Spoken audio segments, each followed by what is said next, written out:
Good evening, it's Robert Earl. It's 7 o'clock on the East Coast, 4 o'clock Pacific. And if you're watching the online stream that we have, go ahead in the chat box over there and introduce yourself. Let me know where you're from. And we also will be able to take any questions that you have over there.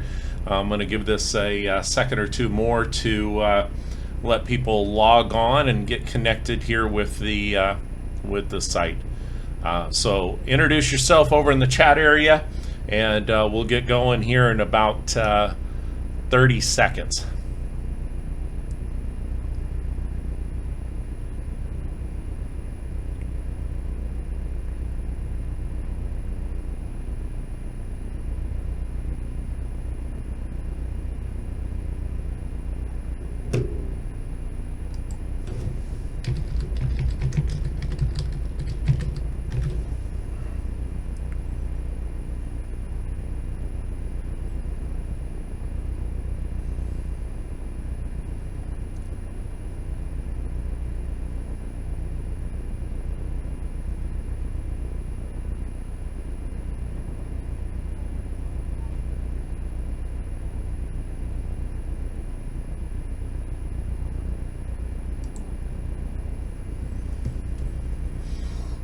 All right, everyone, so welcome. I'm Robert Earl, the Earl of Real Estate. Just entering my 17th year in real estate. For those of you looking to get your real estate license, stop and think back at all the different things that have gone on in our economy over the years, and what it takes to succeed in real estate. We'll be able to share some of that experience with you. But I recently moved my real estate practice from Virginia to Florida. So about 18 months ago, I was faced in the same situation that you're in of getting my real estate license. There's no reciprocity between Virginia and Florida. So I had to start from scratch with my real estate class and be able to go through the steps that I'm going to walk you through here today. As you see on the YouTube channel, we have a place for you to be able to chat. I've got another screen over here where I'm monitoring the chat. We'll go through the information that's on there. Also, if you have an opportunity, go to our Facebook page, facebook.com/YourCBL, YOURCBL, and that'll give you an opportunity to connect with us and follow along for our other events that we have going. So we're going to jump into the materials, as you see our Facebook page that we have there, and we'll get started with our information. If you have a question, go ahead and chat over here on the side and send that to me. Also, you can email me. I won't be actively monitoring the emails during the session, but I definitely can follow up with you with your specific questions, theearl@kw.com. So let's go ahead and get started. And what I want to make sure that we're covering tonight is the first thing is we have individuals that are here on the online that are in different locations, different states. I'm going to give you the information from a national basis. I'm located in St. Petersburg, Florida.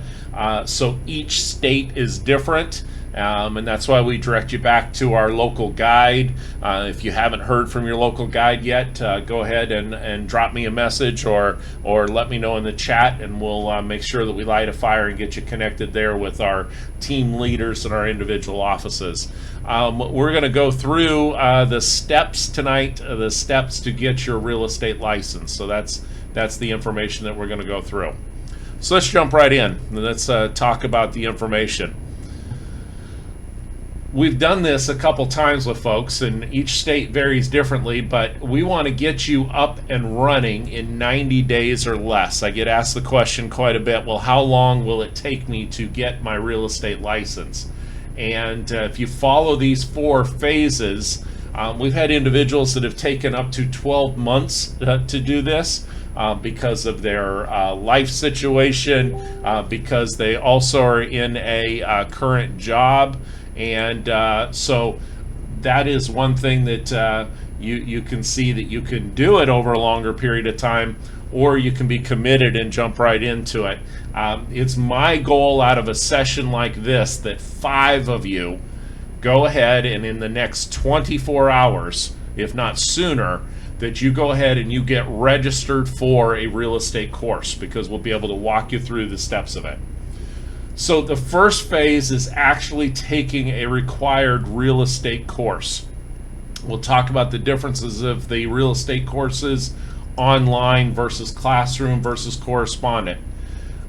Phase 2 of that is once you're done with the course, you have to pass a national and state real estate exams. Those could be issued in, depending upon the state, it could be all combined into one test, or it could have a particular section for the state rules and regulations and laws. We won't go into as much detail tonight about the steps of how you can sign up with the Keller Williams family, get your database up and running, and then also getting set up with your activating your license and joining your local realtor association. Those will be covered in another session that we have, so stay tuned. So let's talk about phase 1 of taking the required course. And there are usually 3 ways for you to be able to get your course, for the coursework to be issued there. And the cost for this, I'm given some general costs that are associated here. The $250 is on the lower end of an online only course, up to the, in some locations, the $1,000 being a conservative amount, based upon it being a classroom course that is taught by a instructor or the in an actual classroom setting. The written home study course is one that's available online or classroom. A lot of states are going away from just a written home study where you actually have a book that you can go through and highlight. A lot of them are moving towards the online course. One thing that I really want to bring to your attention, I really want you to note here, is that in the information of the course, when you go through that course, in the case of Florida, it's a 63-hour course. When you've completed the course, you have to pass a final exam to be able to complete that particular course. In the online course, that is something that you take online, and you have to be able to have a passing score on that before they will give you a certificate of completion for your individual course that goes through. So this leads us to what are the pluses and minuses between the particular types of programs in the particular course. So let me go through the classroom setting at first. In the classroom setting, the pluses are it's usually taught by an experienced instructor, someone that you'll be able to answer your questions that you have, and will be able to bring up the information to you right there at the time.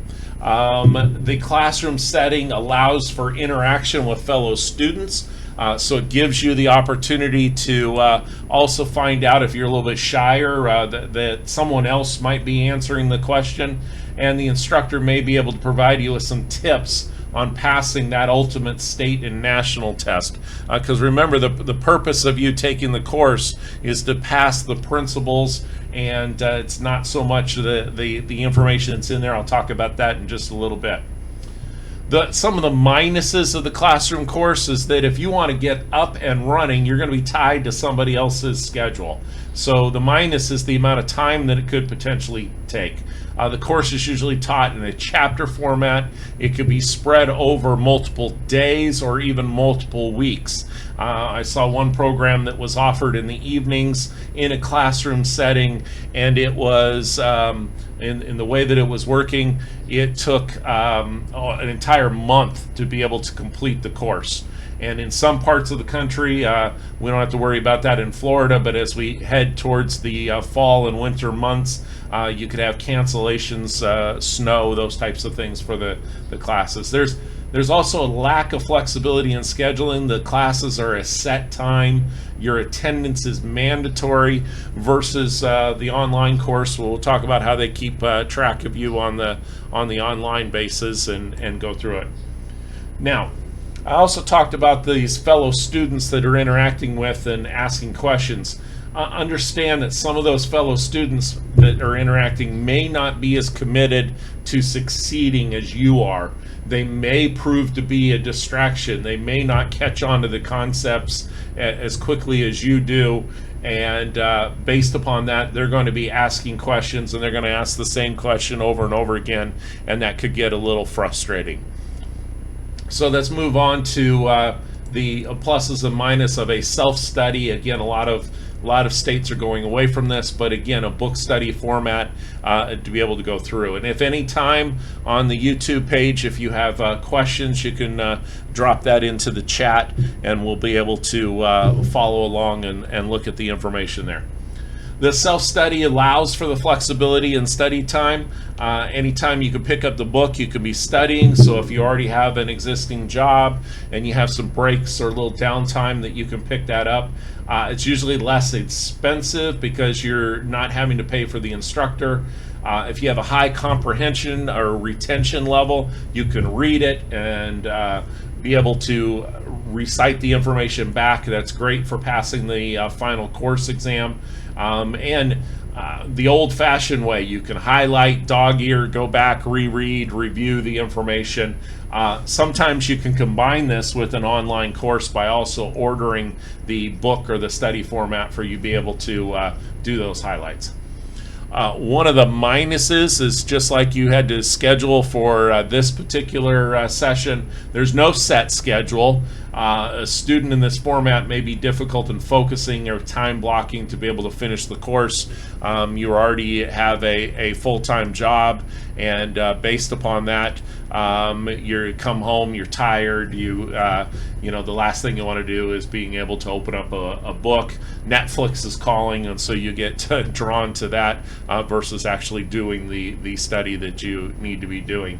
And the practice exams are on paper. It's not the same computerized format of the final exam and the way that it's going to be delivered. So those are some minuses to that.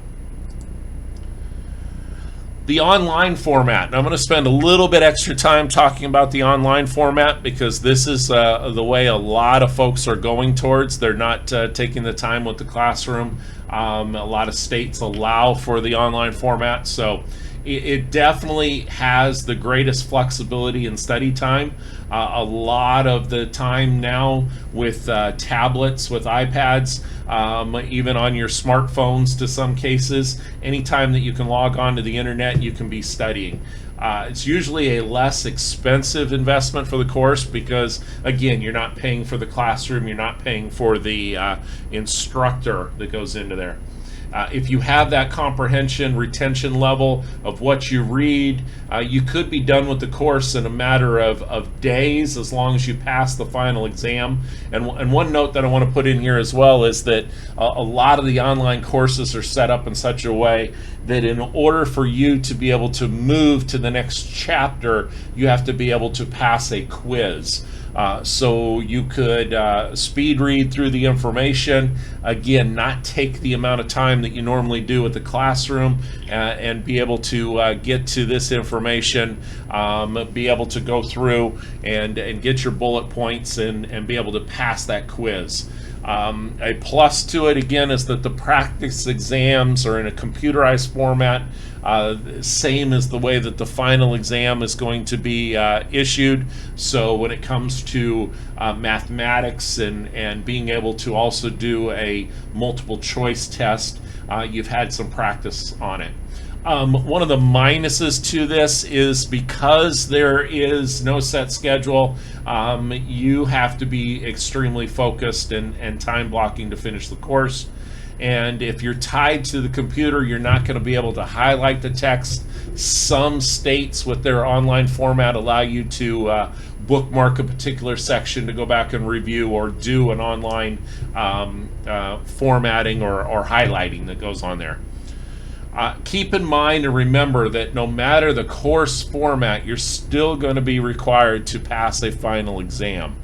So that was a question that came up, is no matter which one it is, you're going to have a final exam that you have to go through. In some of them with an online course, they require you to still come into where the real estate classes are held and take the final course exam there, so that there can be a proctor present and go through it. Versus I know in the online course for Florida, the final course exam was something that you took right there in the same computer, the same security system that you logged in with before.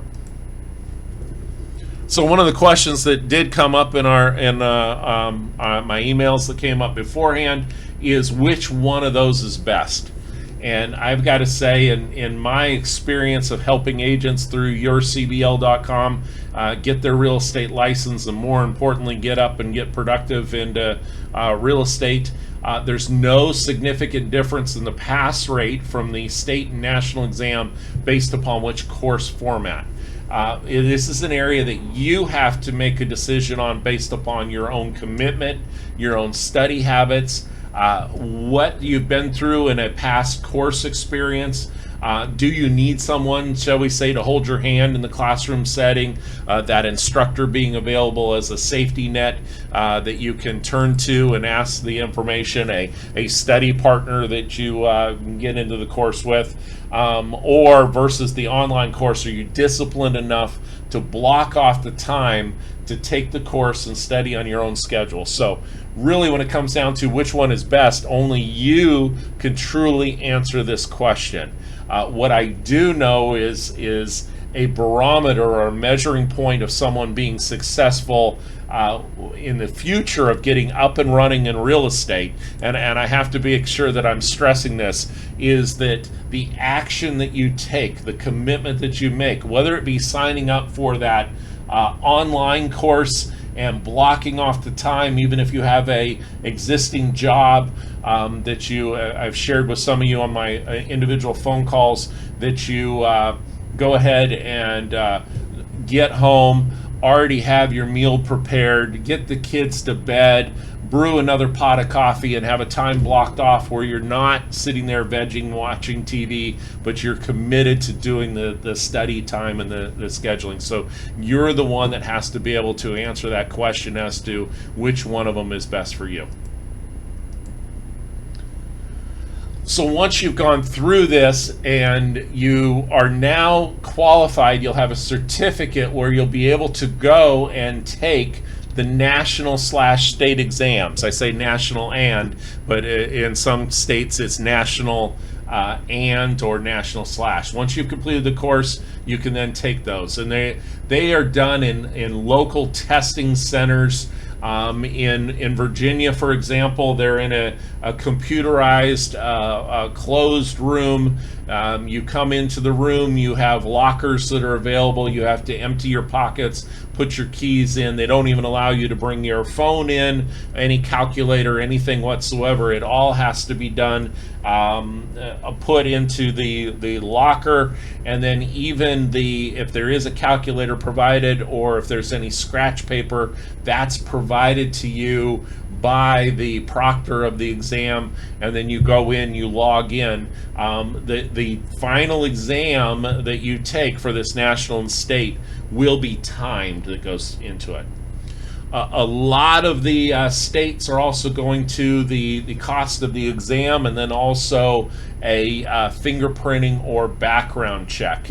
The realtors have been on the forefront of this. Matter of fact, even in front of what Uber or Lyft are doing in most cases or most states, that they do have this sort of requirement. So just be prepared for it. As part of your licensing laws, there will also be certain information, certain classifications. You can't have felonies, those types of things, in order for you to be able to get into real estate. So I'm going to walk you through phase 3 and phase 4 just to kind of give you a general idea of the cost Not going to spend a lot of time on this. If you have specific questions, what I would say is send me an email that shows me that you've signed up for the course and that you've started into that process, and then we'll start talking about the specifics of getting up and running with Keller Williams, and then also being able to go and get up with the Realtor Association. So first, signing up with your local Keller Williams office. Only thing I want to point out here is, Keller Williams is really a training company that happens to be in the business of real estate. Our offices are focused on getting you up and productive. We have specific training programs for new agents, which are different than what the real estate course is. The real estate course is going to teach you the principles of real estate law, title, fair housing, calculations on prorations for HOAs or taxes. You need to understand the principles of that in order to be able to have that foundation. Most of that work will be done by a title company or an appraiser or an attorney, somebody else involved with the transaction, but you need to know the principles of it. What we're really focused on is how to help you find buyers and sellers and work with them. So it's this office environment, your database system, that allows you to get up and running. And then that fourth phase is actually activating your license and joining the association. So once you've passed the national and state exam, you're ready to activate the license. The testing center will report back to your state agency that you've passed the exam, so that when your application comes in, they can match it up. Our Keller Williams offices assist you in getting activated with your license, doing the initial application. If it's in Virginia, for example, the professional regulations, they'll get you signed up with Richmond. Here in Florida, Tallahassee, that your application will get submitted in. And then also getting signed up with the local Realtor Association. This amount is going to be prorated depending upon the time of year you join, but you can expect this ballpark figure in your first year payments. The reason for the Realtor Association is really threefold. By being a realtor, you are able to follow a code of ethics. You have principles that you follow as to the way in which you do business and the way in which you treat customers. In a lot of areas, this is also important because they control the multiple listing system and they control the lockbox system. So for you to be able to list a property, for you to be able to look up properties for sale, you need to be a member of the MLS, and then also to be able to access those properties through an electronic secured lockbox, then you're going to need to be set up with them.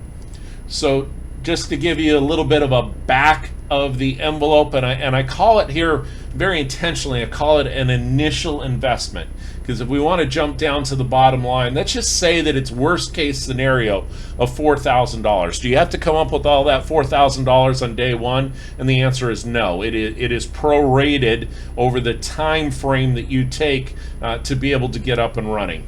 What I will say is, you show me another business where you can make six figures in your first year with that little of an investment. If you look at starting a franchise, whether it be a Subway or a car wash or a laundromat or a Dunkin' Donuts, your initial investment is going to be anywhere from 50 to, in some cases, 250 to 500,000 just to get in the door. Here you have something that is as little as 1,600 to 4,000 to get up and running. Your course, I would get signed up with that course again in the next 24 hours and be up and running on that. So that would be an expense that you'd have this week.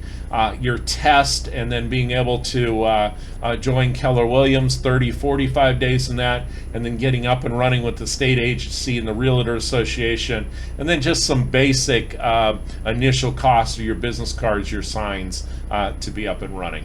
So that shows you a bit of the investment. So let's review back through of what the steps are, and as you can see, we've mapped this out and I'll be more than happy to consult with any of you individually. Just drop me an email, theearl@kw.com, and you'll have the information. It's there on your screen. So phase one, taking your real estate course, whether it be an online or a classroom course, take action, get signed up for that sooner rather than later.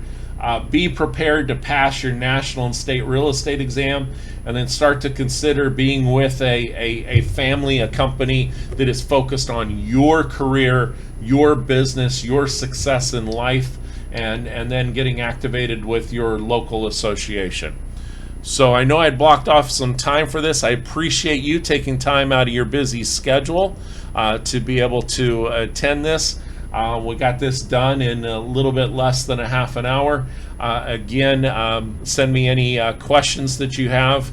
I also have my phone number there available, but it's theearl@kw.com, and I'll catch up with you on Facebook as well. Have a great evening.